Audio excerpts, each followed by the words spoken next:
Now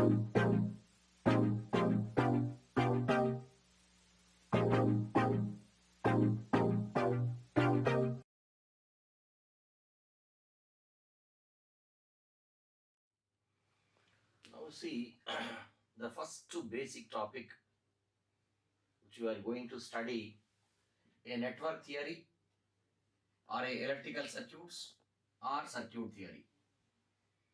Depending upon the university, generally they will call in a different names. Altogether is same, but it is one of the basic subject for triple E students or double E electrical engineering students and electronics communication engineering students as well as instrumentation students. So those who are preparing for any competitive examination like a GATE or IES or any state government jobs, even for railways, if you are preparing for a section engineer job in railways, the first most important subject we have to prepare the network theory. What is the reason? Why we have to study initially this subject? Most of the remaining subjects are depending upon this subject only. This is a basic subject. For example, if you see, when you have a transistor here, suppose transistor is here. This is belongs to an analog circuit subject, plus VCC something. RC is here, this is grounded terminal. Suppose if you want to find the voltage across this one, what is this come under? Except this transistor, your entire circuit is belongs to the circuit theory only. That is electrical networks only. Even if you take an operational amplifier, for example, if you take an operational amplifier, this is inverting and non-inverting terminal. It has a feedback element and it has some source like this, something like this. Other than this operational amplifier, whatever the circuit you see, that is come under the electrical circuits only. So if you are studying communication system, what happened? A sinusoidal signal will come, carrier signal will appear. All the formats are a sinusoidal wave. That sinusoidal signal basics we are going to discuss in our subject. That is the reason. If any engineering student, my advice is, without preparing network analysis, when you are preparing for a competitive exam means it is a meaningless. And I will suggest you one point. Suppose if you are not prepared in network analysis, don't go for further subjects practice. Generally, if you take any branch, on an average, you can get 8 to 10% of the marks. 8 to 10% of the marks in your examination. So it is not exactly fixed. It may vary sometimes, that we know very well. But in average, if you see the GATE paper from previous year GATE paper, normally the GATE question paper is for 100 marks. Out of 100, 70 marks is our branch subjects. Remaining 30 marks will goes to aptitude and reasoning. In that, what happens? Out of the 70 marks, at least you may have 7 marks is the minimum questions in our GATE examination. Not only GATE examination, don't feel that these videos are applicable for only GATE exam. Even if you are appearing for AP Transco, if you are appearing for, already I told you, railway section engineer, for that you require this subject is basic one. Sir, the first one, what we have to study this entire subject. What are the topics we have to discuss here? Number one, first of all, we should know the syllabus of this particular subject. Any competitive exam, generally we have to prepare one by one these topics, then we'll get a better idea on this one. So what are the topics are? If you take basic elements, what is that? Basic elements. What are the basic elements? Like if you take our basic elements are R, L and C. Basic elements are R, L, C. Then afterwards, we have a different sources, source transformations. Voltage source, current source, how the voltage source is there, how the voltage sources can be connected, cannot be connected, how if voltage source and current source are in series, those things we have to discuss here. And then we have a basic laws are there, like Ohm's law, Kirchhoff's law, something like that. The laws we have to concentrate. Ohm's law and Kirchhoff's laws. China. Now, are you following or not? Then, after Ohm's law and Kirchhoff's law, voltage transformations also come under this one. Whatever I told you sources, that will give voltage source transformations also. The next one is, we have to concentrate on, what is that? Star and delta transformations. What is that? Star and delta transformation. Sir, when you are reading basic elements, we have to discuss entirely how the properties of the circuit elements, active device, passive device, lumped parameter, distributed parameter, all the fundamentals will cover here only. The properties of a basic elements. Basic element means RLC or even some active elements are there. Those things also we have to discuss here. Next, once if you know the Kirchhoff's laws, the next immediate step will goes to, what is that? Mesh and node analysis.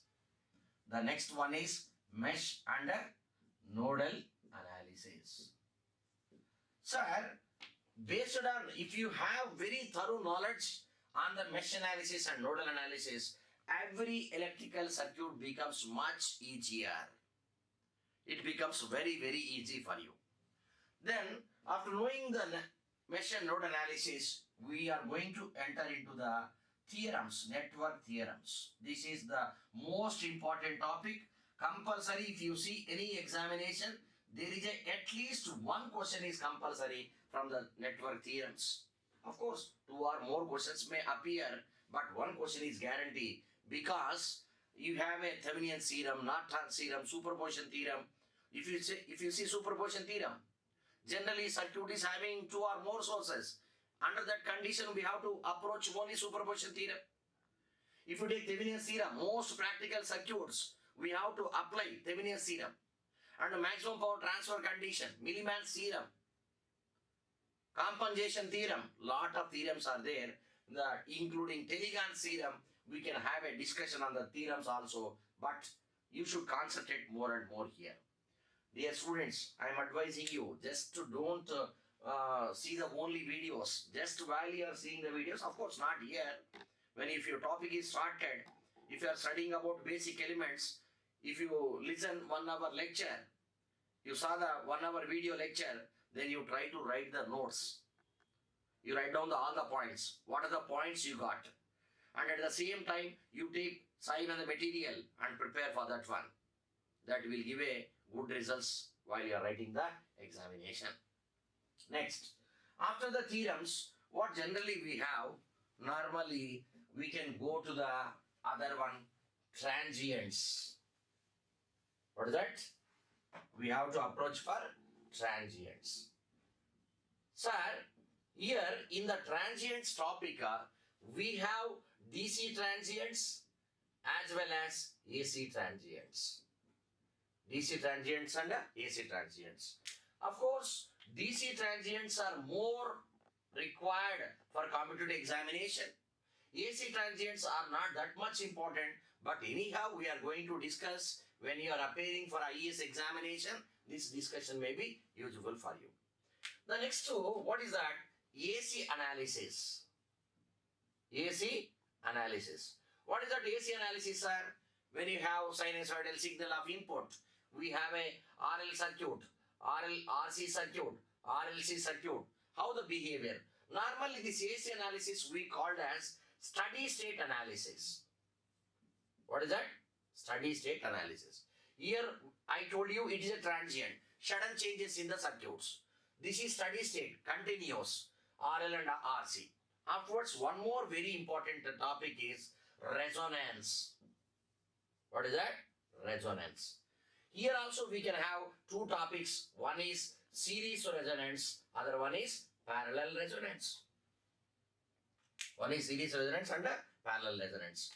You see, for the gate point of view or any competitive examination point of view, network theorems, minimum of 2 questions.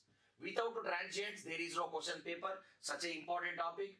And in the steady state and resonance, even resonance is much more important.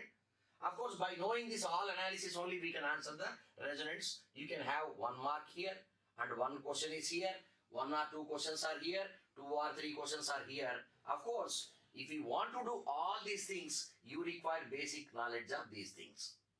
Without knowing mesh and node analysis, it is difficult to solve the theorems. Of course, without knowing the Kirchhoff's laws and Ohm's laws, it is difficult to apply the mesh and node analysis. It's a sequential order. One by one, if you move, you can get the very good clarity after the completion of the entire subject preparation. I think you are you following? Is it or not? Now you see here, after the resonance, what we have, there is another important subject. We have a two-port networks. What is that? Two-port networks. This is also very important one. Among this, there is a one question is guaranteed from these two-port networks. Afterwards, there is a miscellaneous topics are there, which is like a locus diagrams, and coupled circuits. What is that? Coupled circuits, or you can write as a CKT. It's a circuits. And finally, for electrical students, we have like a 3-phase circuits. Of course, this is not given for this is not syllabus included for mostly for communication engineering students, but for electrical engineering students, they are studying about the electrical machines, 3-phase machines. So this is a very more important topic. I hope you understand. 1, 2, 3, 4, 5, 6, 7, 8, 9, 10, 11, 12, 13, near about 14 topics are there. Of course, any miscellaneous things will come. We will see entirely one by one.